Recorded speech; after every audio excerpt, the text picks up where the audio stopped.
CM news आजच्या ठळक बातम्या। हेमंत सोरेन यांनी राजीनामा देईपर्यंत अटक मेमोवर स्वाक्षरी करण्यास नकार दिला। जम्मू आणि काश्मीरच्या 6 जिल्ह्यांमध्ये हिमस्खलनाचा इशारा जारी करण्यात आला आहे। न्यायालयाने अमर्त्य सेन यांना विश्वभारतीचा बेदखल आदेश बाजूला ठेवला। पेमेंट्स बँकेवर आरबीआयच्या कारवाईमुळे पेटीएमला 300 कोटींहून अधिक तोटा होण्याची शक्यता आहे। पेटीएम पेमेंट्स बँक 29 फेब्रुवारी नंतर वॉलेटसह सेवा देऊ शकत नाही। वाराणसी न्यायालयाने हिंदूंना ज्ञानवापीच्या तळघरात प्रार्थना करण्याची परवानगी दिली आहे।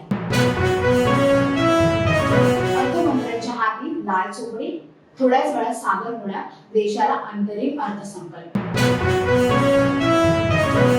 समझौते की भीख मैं लूंगा नहीं, अटक झाल्यानंतर हेमंत सोरेन यांनी पोस्ट केलेली कविता चर्चा।